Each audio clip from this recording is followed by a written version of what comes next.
Man City versus Liverpool. That was another installment of the saga, of the saga of Man City Liverpool. It was the fourth time both teams were meeting this season. Liverpool won the first two games. Then City knocked Liverpool out of the League Cup. And then this was the fourth game of the season between both teams.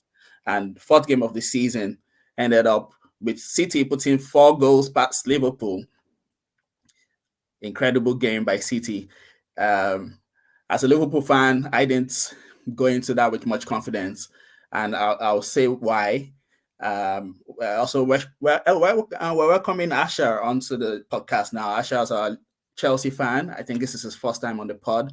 And I think Asher will get you on when we start talking about the Chelsea game.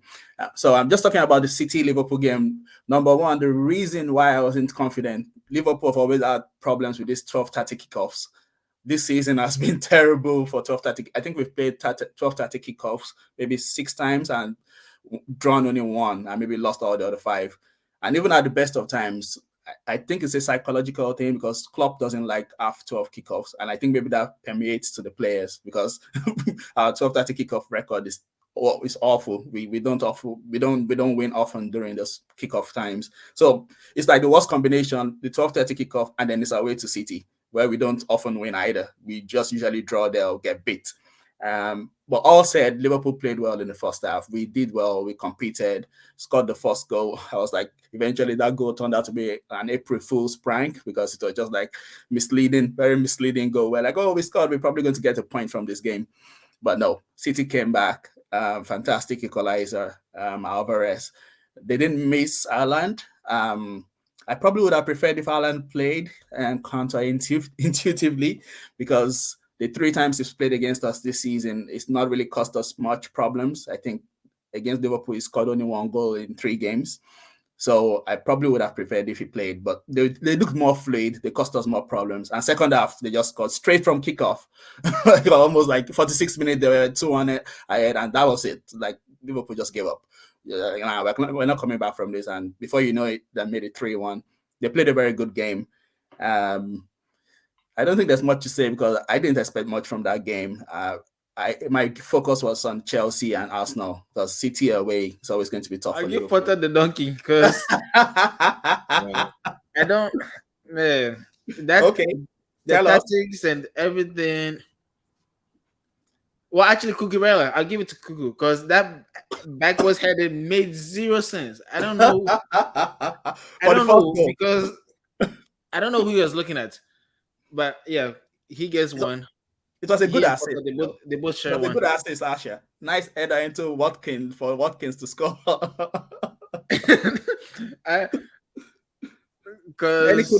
Any kudos? Kudos. I'll give it to Pep and City because the way they ripped you guys apart. My goodness, I was like, second half was a massacre. It was man, first minutes they didn't even let you guys rest. No. First lap, let's get it. Yeah, I think we got lucky because if they wanted to score 5 or 6, I think they would have. I think after the 4th goal, they relaxed a bit. So yeah, kudos to them. Chicky, any kudos? Okay, so I think for my donkey, I think it's like sticks out like a sore thumb. Todd Boehly for coming into the Premier League with his beef, his deep insights into football admin, and already bought half the world's players and sacked 2 managers already in 1 season. So definitely donkey there for me. And for kudos, I'll say kudos to the Newcastle defensive structure, like just being stingy. Okay. Yeah. Right, and just playing the hard, like they've done it the hard way. People are talking about Saudi. Okay, that's a little unfortunate situation there because I really don't like state owners, but they don't have any Galacticos, right? Name 2-man Newcastle defenders or whatever the case might be, or 5 people on a team. You can't because it's they've just been playing as a team for their manager. The kind of football we all want to see, right? Yeah. So kudos to their defense, and it's just been outstanding. They've been so stingy. in a very competitive league. I think before we came on air, we were discussing it. I was saying they've considered only 9 goals at home all season, and out of those 9 goals, 2 of those matches was 3 against City, and 2 they considered to Liverpool. So the 4 goals considered in like 11 other games. The defense is a thing of joy, and I think they deserve enough praise. For me, my kudos of the week, I'll give it to Brighton and Brentford. I'll share it between them. I was just going to mention them. Oh, both teams shared a point. They played a 3-3 draw, and I think it would be a travesty if they don't qualify for Europe. Both of them, they deserve to be in Europe. Those 2 teams, and I think Thomas Frank probably has gone under the radar this season. Manager of Brentford, I think he's a very good manager. I think Spurs, if Spurs were smart, maybe they might be thinking of putting him in instead of So qualify for Europe in place of Liverpool and Chelsea, or how are you doing it? Spurs is a pitch. You go into Spurs and you don't come out. I don't think of any coach who's gone to Spurs and they've come out better. I think Mourinho is maybe the only person who's come back and he's won with Roma, but I don't think anyone has left Spurs and they've done well. Poch left and won with PSG. But then he also got sacked. That's the whole, that's the whole point. That's the problem with PSG. I would say the last point is that whoever gets Ivan Toney is going to ball. But I think it's what's his age now? That's the thing. I think he's in his late 20s. I think that's what will be putting people off. But I think he's still at a good age. But I just think both teams deserve kudos because they've had very good seasons. I think they're 6th and 7th at the moment. So they're in the European spots. I think they deserve it. They've played better consistently than Liverpool all season, both teams. So I think they deserve to be in Europe. Donkey of the week. This is not sour grapes, but it will go to Man City fans. They have this bad attitude of singing about the tragedies that have happened to Liverpool. They'll be singing about Liverpool fans that died in 1989, and their own club had to call them out again. This not a once-off. It's like it's consistently happening. And yesterday, Man City had to put out a statement to say, "These fans, you guys have gone over the line." They were singing about Liverpool fans who died, and the fans and the club itself had to say, "Look, we're going to try and stop this. You guys should stop." I understand banter. I understand trolling. I understand I'm trying to have fun, but why do you have to start singing?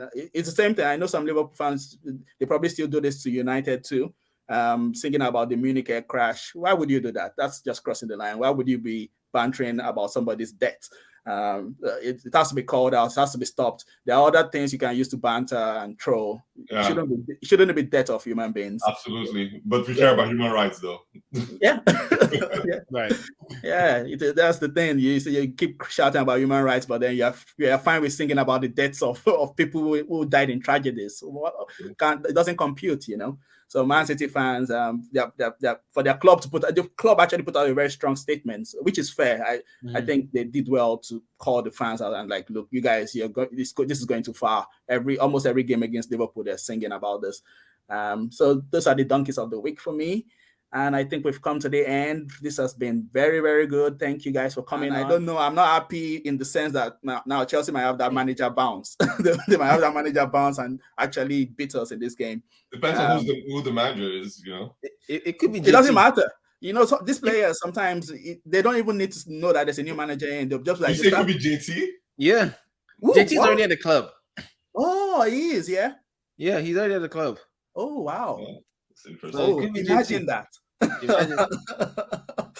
If it's JT, then Chelsea are definitely winning that game because those players will run through brick walls for him. He's a proper legend.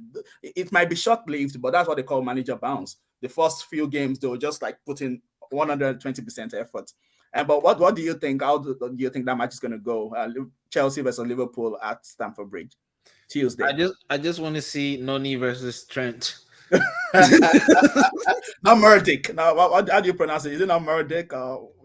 What's that guy's name? The Ukrainian. I thought he was Nigerian. I thought you guys would know. Is he not Nigerian? What is he? No, I know Noni, but I thought you don't. Are you not talking about the other guy? Murdick. The one. Oh no, not him. No, Murdick. I don't know. I didn't have hope in him, honestly. You already gave up on Murdick. I probably was one of the only Chelsea fans who wasn't hype about him. I thought he was the next coming of Messi. Okay. No, I wasn't hyped about him because I looked up his YouTube videos and I was like, he's David. You know, David, you're a Chelsea fan. The first game he he loves played him. against Liverpool, he was like, "Oh, this Modric is going to kill the league." He dribbled past James Milner, and Modric was the next Messi. For David, Modric was the next Messi. I was like, "Look at this guy." I wasn't hyped on him. I saw his highlights and I was like, it was like Pulisic. It was giving me memories of Pulisic and he said Dan James. Yes, Dan James was true. He was giving me because I didn't see any end product. Oh, really? Oh, I didn't see any end product. Like, oh wow, I didn't really see any end product, and I was like, he's good. But so you're saying he can just run? Is that what you're saying? Yeah, because I wanted to see shades of Willian or Hazard, and I didn't see that. Mm-hmm. Like Willian at this age is still old, but Willian will beat you on the ball and he'll put in a dangerous cross. Hazard will just beat your whole team at his prime. I don't know what Magic is. Magic is just like, I'm just going to dribble, and then it's like I still think one of the biggest scam of the century was Chelsea managing to get 100 million for Hazard. Like you guys used him, you wrung every single juice out of him, and the final year of his contract, you got 100 million for him from Madrid. And look at him now; he's barely played 5 games for Madrid since he's gone. That was the biggest scam of the century, man. 100 million in his final year. I think that is on Hazard more than Chelsea. If you've listened to Mikel said, this guy who used to just sit in training and just cross his arms. I don't know if you saw that interview. He said he just sits there. And then he starts a game, then he just plays. But I think that was on him. So he didn't take care of his body. Yeah, true. I just quickly read the comments. Please, as you're putting in your comments, thanks for your comments, but put your name so we know who it is, because it's just showing a Facebook user. This person is saying Bruno Salter is the interim coach. I don't know how true that is. For Chelsea, please, maybe you can do some Googling in the background. Another comment says Modric is is another Dan James. Well, it's looking like that so far, but maybe if he settles down next season, maybe he might get more end product. So Asha, as we round up, do you think Chelsea beats Liverpool, apart from Trent, who you think, okay, Trent is going to suffer against Nani, but what do you think the score is going to be? The score? We might win 3-0. Whoa! We might win 3-0, or it's going to be club comes and says, we are not getting any new manager bans on us. We are playing 5-4-0. Forget it. And it's going to be a boring 0-0. Those are the only two end games. That's true, because the last 3 games Liverpool have played against Chelsea have been 0-0. 0-0. The last 3 games. 0-0 or 3-0. Yeah, I don't see Liverpool winning that game. I think we might get a draw. But we're not good. We're really bad now. Like Liverpool are not. I still don't know how we beat United 7-0. To be honest, I expected us to lose that match. I don't know how we won that match. So we're bad. Liverpool are bad, and I don't see us winning at Stamford Bridge. Especially now, you have that manager bounce.